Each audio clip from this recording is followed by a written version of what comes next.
ইউরোপের প্রায় সব রাষ্ট্রে মুসলমানদের মসজিদ নির্মাণ, মিনার নির্মাণ, আজান প্রচার এসব বিষয় কেবল ধর্মীয় অধিকার হিসেবে দেখা হয় না, বরং শহুরে নকশা, শব্দ দূষণ, স্থানীয় সংস্কৃতি, সংখ্যাগরিষ্ঠ জনগোষ্ঠীর মানসিকতা, নিরাপত্তা ও সামাজিক শান্তির প্রশ্ন হিসেবে দেখা হয়। সুপ্রিয় দর্শক, খবর সংযোগ রিলসের বিশেষ আয়োজনে আপনাদের স্বাগত। আপনাদের সঙ্গে রয়েছি আমি আহমদ আতিক। আমাদের অনুষ্ঠানটি আপনারা পৃথিবীর কোন প্রান্ত থেকে দেখছেন কমেন্টে জানান, আমরা আপনার মতামত জানতে চাই। চলুন তাহলে আজকের অনুষ্ঠান শুরু করি। গাইবান্ধার পলাশবাড়িতে একটি মন্দিরের ভেতরে বড় আকারের রাম বিগ্রহ নির্মাণের উদ্যোগকে কেন্দ্র করে যে বিতর্ক তৈরি হয়েছে, সেটাকে আমাদের সেকুলার সমাজ খুব সহজ একটা ফর্মুলায় নামিয়ে আনতে চাইছে। মন্দিরের জায়গা, মন্দির কর্তৃপক্ষ যা খুশি তা করবে, এতে অন্যদের আপত্তি করার কি আছে?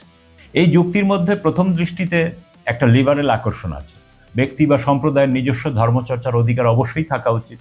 বাংলাদেশের সনাতন হিন্দু নাগরিকদেরও মন্দিরে পুজো, প্রতিমা, ধর্মীয় অনুষ্ঠান, উৎসব এসব করার পূর্ণ অধিকার আছে। কিন্তু এই কথা বলার পরেও প্রশ্নটা এখানেই শেষ হয়ে যায় না, কারণ এখানে বিতর্কটা নিছক ঘরের ভেতরের ধর্মচর্চা নয়। যখন কোনো ধর্মীয় প্রতীক অস্বাভাবিক বড় আকারে রাজনৈতিকভাবে সংবেদনশীল সময়ে সীমান্তবর্তী ও ভূ রাজনৈতিক স্পর্শকাতর অঞ্চলে এমন এক প্রতীকের আকারে হাজির হয় যেটা প্রতিবেশী রাষ্ট্রে মুসলমানদের উপর আধিপত্যের ভাষা হিসাবে ব্যবহৃত হচ্ছে, তখন সেটা শুধু ব্যক্তিগত ধর্মচর্চার প্রশ্ন থাকে না। তখন সেটা পাবলিক সিম্বল, সামাজিক শান্তি, রাষ্ট্রীয় নিরাপত্তা ও সংখ্যাগরিষ্ঠ জনগোষ্ঠীর ঐতিহাসিক স্মৃতির প্রশ্ন হয়ে ওঠে।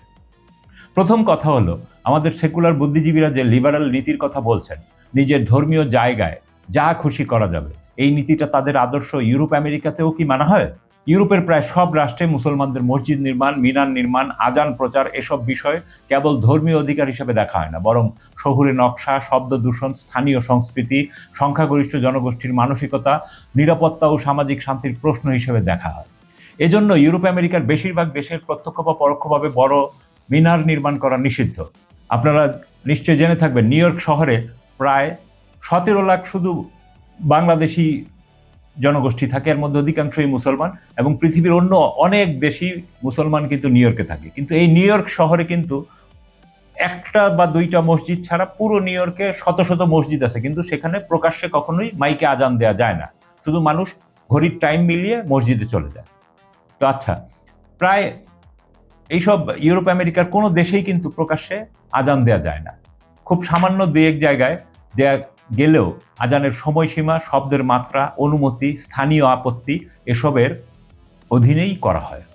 অর্থাৎ পশ্চিমা লিবারেল রাষ্ট্রগুলো ধর্মকে কেবল ব্যক্তিগত বিশ্বাস হিসেবে মেনে নিলেও ধর্ম যখন স্থাপত্য, শব্দ, দৃশ্যমান প্রতীক, পাবলিক স্পেস ও সংখ্যাগরিষ্ঠ সমাজের সাংস্কৃতিক স্নায়ুকে স্পর্শ করে, তখন রাষ্ট্র সেটাকে নিয়ন্ত্রণ করে।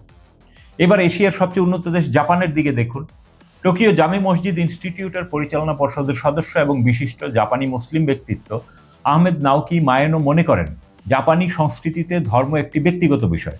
তাই জনসম্মুখে ধর্মীয় আচার প্রদর্শন অনেক সময় জাপানিজদের জন্য নতুন বা অস্বস্তিকর হতে পারে। এই জন্য তিনি জাপানে বসবাসরত মুসলমানদেরও স্থানীয় সংস্কৃতি এবং সামাজিক শিষ্টাচার মেনে চলার আহ্বান জানান।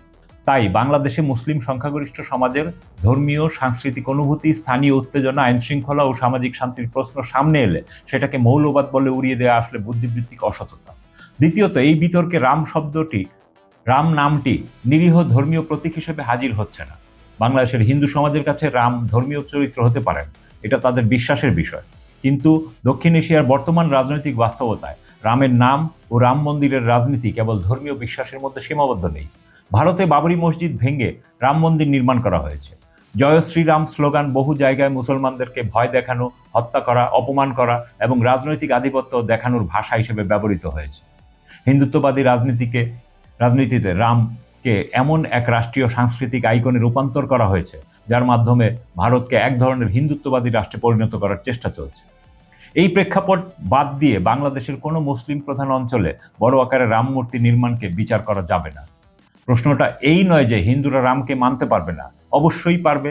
প্রশ্নটা হলো, যে প্রতীকটি প্রতিবেশী রাষ্ট্রে মুসলমানদের উপর সাংস্কৃতিক ও রাজনৈতিক আধিপত্যের চিহ্ন হিসেবে ব্যবহৃত হচ্ছে, সেই প্রতীক যখন বাংলাদেশের মাটিতে অস্বাভাবিক বড় আকারে প্রতিষ্ঠিত হতে চায়, তখন এখানকার মুসলমানদের মধ্যে অস্বস্তি তৈরি হওয়াটা কি অস্বাভাবিক?